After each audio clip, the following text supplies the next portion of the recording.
खुल गया आपके बाजार में खरौंदी में माँ अमिला टीवीएस शोरूम, कौन रोड खरौंदी में। हमारे यहाँ सभी प्रकार की टीवीएस कंपनी की बाइक उपलब्ध हैं, जैसे Apache, Rider, TVS XL 100, TVS Scooty सहित सभी प्रकार की टीवीएस कंपनी की बाइक उपलब्ध हैं। संपर्क नंबर 7667847203।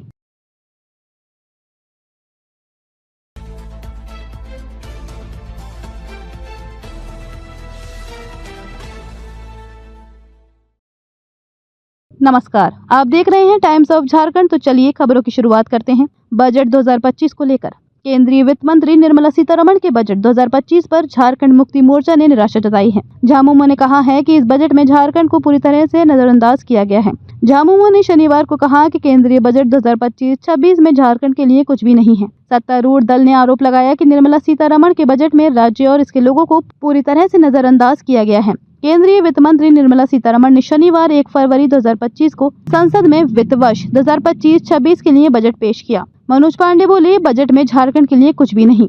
बजट पर अपनी प्रतिक्रिया में झामुमो प्रवक्ता मनोज पांडे ने कहा, बजट में झारखंड के लिए कुछ भी प्रस्तावित नहीं किया गया है। पड़ोसी राज्य बिहार को कई परियोजना दी गई हैं, लेकिन झारखंड और उसके लोगों की पूरी तरह उपेक्षा की गई है। झामुमो नेता ने आरोप लगाया कि झारखंड के खनिज देश की अर्थव्यवस्था में महत्वपूर्ण योगदान देते हैं, लेकिन राज्य के साथ सौतेला व्यवहार किया गया है। उन्होंने कहा, हमें उम्मीद थी कि केंद्र सरकार राज्य को 1.36 लाख करोड़ रुपए का भुगतान करेगी, लेकिन बजट में इसका कोई उल्लेख नहीं है। हम पूछना चाहते हैं कि झारखंड के प्रति ऐसा उपेक्षा पूर्ण रवैया क्यों अपनाया गया। वित्त वर्ष 2025-26 के लिए केंद्रीय बजट पेश करते समय निर्मला सीतारमण के बजट भाषण में बिहार केंद्र में रहा।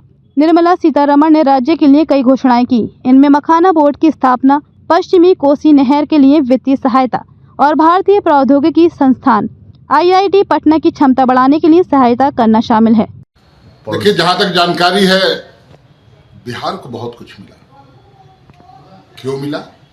संघीय ढांचा है, मिलना चाहिए, सभी राज्यों को मिलना चाहिए, बराबर का हक मिलना चाहिए। किसी एक राज्य को विशेष क्यों?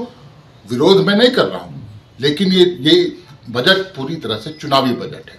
क्योंकि बिहार में सामने चुनाव है, भाजपा की नैया डूबती नजर आ रही है, तो वो बजट के माध्यम से वो कुछ बरगलाना चाहते हैं, दिग्भ्रमित करना चाहते हैं। वहां किसी तरह बजट को दिखलाकर वोट कुछ मिल जाए, इस कवायद में लगी हुई है सरकार। अरे झारखंड की उतनी उपेक्षा क्यों?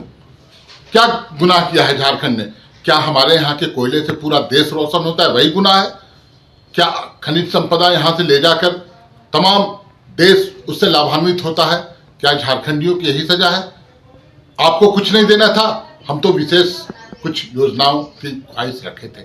हम लोगों को उम्मीद थी कि निश्चित तौर पर दलगत भावना से ऊपर उठकर केंद्र की सरकार झारखंड के लिए कुछ करेगी, लेकिन चूंकि झारखंड पूरे देश को संभालता है, सबसे ज्यादा राजस्व देने का काम झारखंड करता है, फिर इतनी उपेक्षा क्यों?